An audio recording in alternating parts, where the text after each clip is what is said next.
Hello film and movie network lovers. I'm Renee Brack and it's great to be at your place with Movie Juice. Soon you'll see our interview with Will Ferrel. But right now, here are the headlines. And guess what? It's all good news. Let's start with what looks like becoming one of the biggest and most celebrated Australian films in history, Samson and Delilah.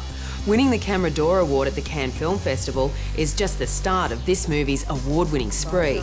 And the film's producer couldn't be happier. I mean, even just to be selected for Cannes in the first place is pretty amazing. That was sort of beyond our wildest dreams. So to win an award was, you know, kind of icing on the cake.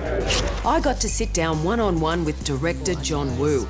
He's one of my heroes and out here in Australia to tell me about his latest movie, Redcliffe. My prediction? It'll be nominated for a Best Foreign Film Oscar in 2010. This visionary man has made a masterpiece. And our final piece of good news is about Toy Story 3. The gang is back and the trailer is just sensational. Though I thought Buzz Lightyear was much taller than that. Guess he must be the Tom Cruise of toys, huh? You can see Toy Story 3 from June 24 next year. Yep, that's 2010. It's still a long way off. Buzz, where the heck have you been? Sorry, Woody. I've been up all night working on a little something. Hey, wow! Oh, that's quality craftsmanship. Sunshine Cleaning is a new movie just out and you couldn't possibly guess what it's about from the title. I'll let you find out like I did, slowly with a surprised look on my face. But I will tell you this much though, it's got Amy Adams from Enchanted in it, Emily Blunt from Devil Wears Prada and Alan Arkin.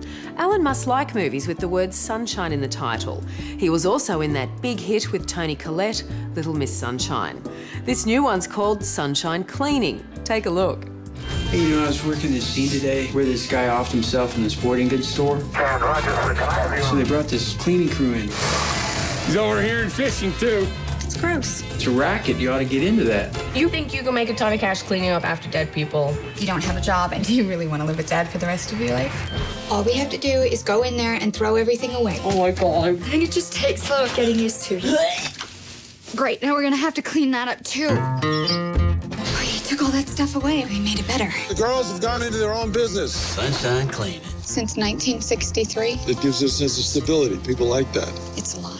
Yeah, but it's a business lie. It's not the same as a life lie. Hi, Mac, it's me. What are you calling here for?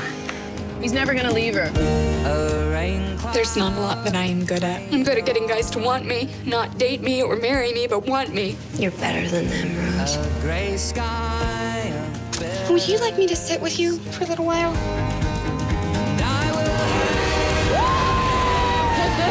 Are you still cleaning houses? Actually, I own my own crime scene cleanup service. But we come into people's lives when they have experienced something profound and sad, and we help.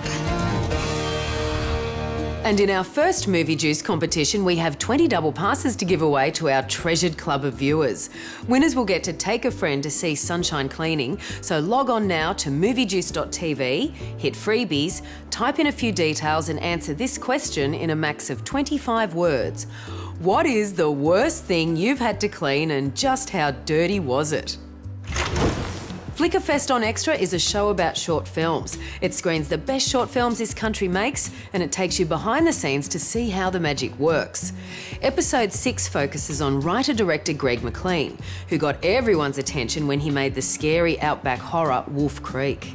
Wolf Creek was my first movie, so it was just an adrenaline ride from go to whoa. It was just, oh my God, I'll never be able to make another. This is the first and last film probably do in my life, so I better make it good. Greg went from his first feature to making the most expensive horror film ever made in Australia. That was called Rogue, and it all started from a short film called ICQ. Are you lonely? No. I've been waiting for you forever. And we finally found each other. So if you want to see something good at the end of a working week and learn a bit about how the magic of movie making works, you got to check out Flickerfest on Extra, 10:30 Friday nights on what I reckon is the best TV channel in the world, Movie Extra. You know, interviewing Will Ferrel is one of the most fun things you can do in a job like this. I've done it, and now Alicia Malone got her chance when Will came to town with director Brad Silberling. They wanted to talk to her about Land of the Lost, a sci-fi adventure comedy where Dr. Rick Marshall gets sucked into a space-time vortex. Check it out. Will Ferrel seems to love playing two types of characters, idiots who are a bit of a genius and geniuses who are a bit of an idiot. I think the latter describes his latest role in Land of the Lost, but let's see what Will has to say about his character. Hey Will, high five! So tell me, how do you describe your character, Dr. Rick Marshall? I describe him as a incredibly a misunderstood genius who is incredibly handsome, virile, feral, no pun intended, and really I think he's going to be a hero for years to come. Al Gore says this theory of yours, time warps. It's nonsense. Al Gore is just a glory hound running his mouth. He won the Nobel Prize. You finished the time machine. We'll start with taking some seismic readings inside the mouth of the cave. Something's happening. It's beautiful.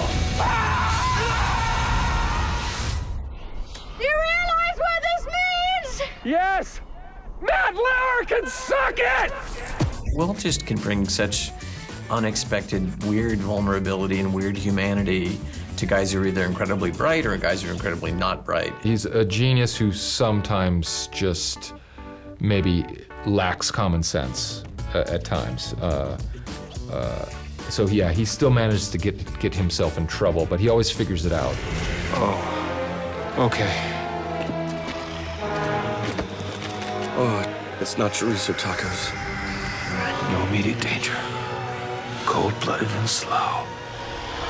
I repeat, no immediate danger. Will you stop that, please? You're freaking me out. So the Slee Stack, now they're not all special effects, there's actually people Those are inside the people, costumes. yeah, those were unlucky people who had to be stand around in latex suits for, 12 hours a day. It took so long to get into the suits that you could never get out of them once we started filming. So, and we wanted to, one of the kind of funny, kitschy things about the show were that here were these menacing looking creatures, but they could only move, they moved this fast. And so you'd be really scared of them at first, and then you're like, well, You just it's run gonna away. take a half hour for them to walk 10 feet.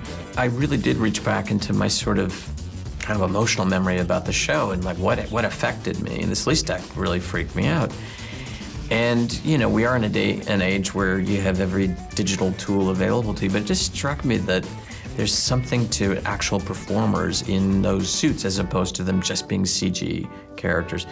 You ever get tired of being wrong? I do. I really do.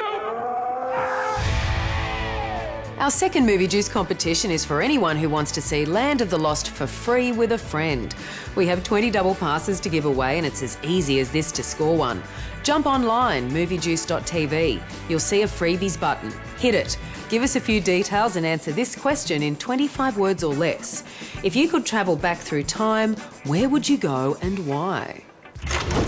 Okay, well that about wraps it up for Movie Juice for now. Remember to check out Flickerfest on Extra 10:30 Friday night, and you can find out all the details about the freebies you can win just by logging on to moviejuice.tv. I'll see you next time.